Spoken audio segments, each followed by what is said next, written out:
Hi, welcome to John Mack's Honda Cambridge Motorcycles. My name is Rob, Sales Manager here, and today I'm going to do a quick comparison video between the CMX1100T Rebel and the CMX1100 Rebel.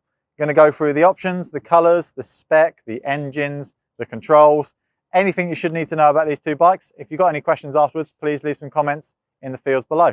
Let's get into it.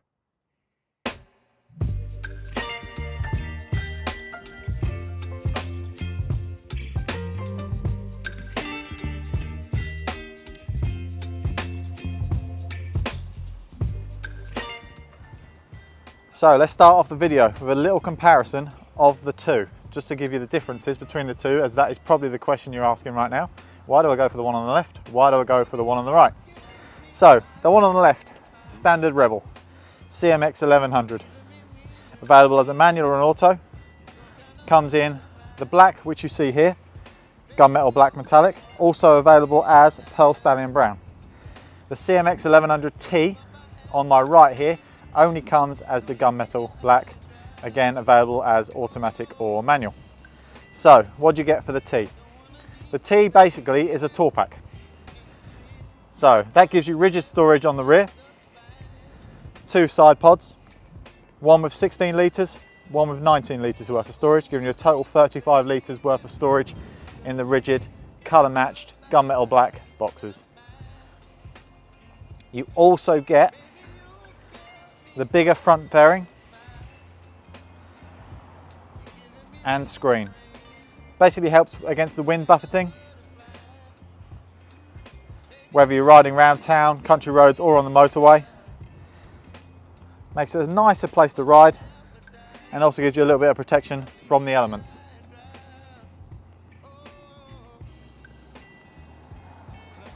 My personal choice between the two is I think the T model just looks fantastic. And that's probably the one I'll choose to ride home myself. Engine specs are the same on both models. So, both single overhead cam, liquid cooled, 4-stroke, parallel twin. Both have got a cubic capacity in the engine of 1084 cc's.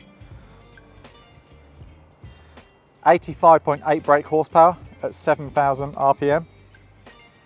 Fuel consumption of 11.7 miles per litre and a fuel tank capacity of 13.6 litres. Seat height from the ground on both bikes is 700 millimetres and the curb weight of the standard Rebel 233 kilograms for this one here, and that goes to 238 when unloaded on the Rebel 1100T.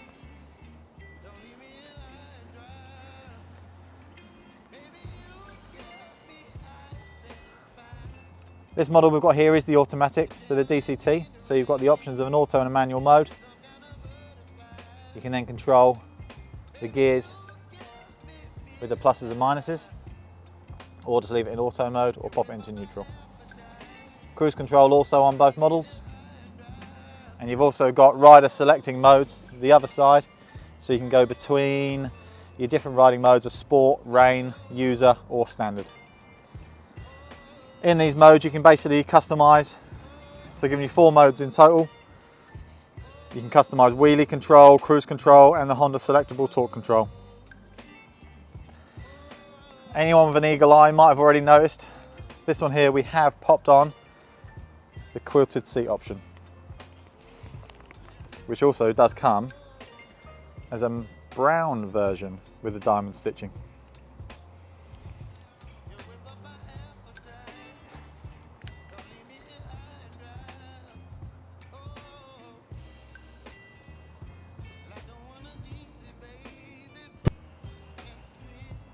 So let's get into the dashboard on one of these.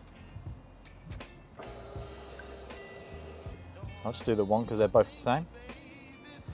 So standard setup here, so you've got on here ABS, oil, and letting us know we're in neutral at the moment. Time, revs, speed, again letting you know if you're in neutral or what gear you're in. And then the standard part lets you know what mode you're in at the moment. So we've got a couple of controls on here, up, down and mode. mode moves this little cursor between what you want to change. So if we come down to the bottom and then go up and down, we can go between range in the tank, fuel, how many miles you've got left, total miles you've covered, consumption, and time elapsed. You've then got consumption B also on here as well. And if we click once more back up to the top, we've got the modes. So currently we're in standard mode. We can go into rain mode and you can see on there the torque and all the other controls just changing the settings. User mode, so you can then customize these 3 modes. Sport mode, and then back into standard mode.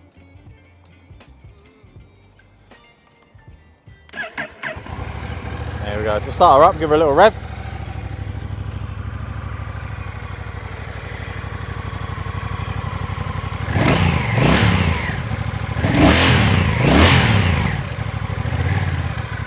Sounds lovely. For anyone not familiar with the DCT,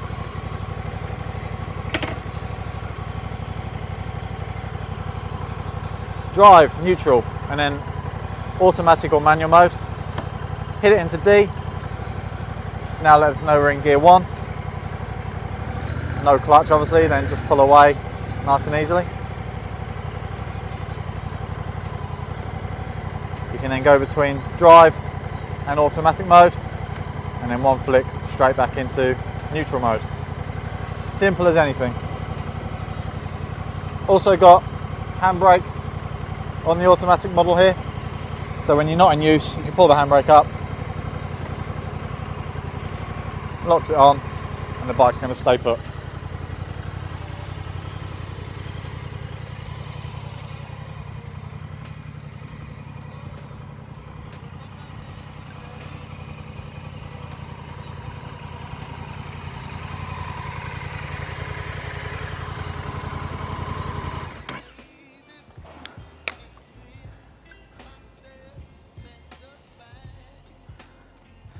So thanks for watching the video. I'd like to see in the comments which bike you prefer. And if you've got any other questions, please post them. Also, if you've enjoyed the video, please like and also subscribe. And hopefully we'll see you soon at John Banks Honda Cambridge or Bury St Evans in the near future. Thanks again.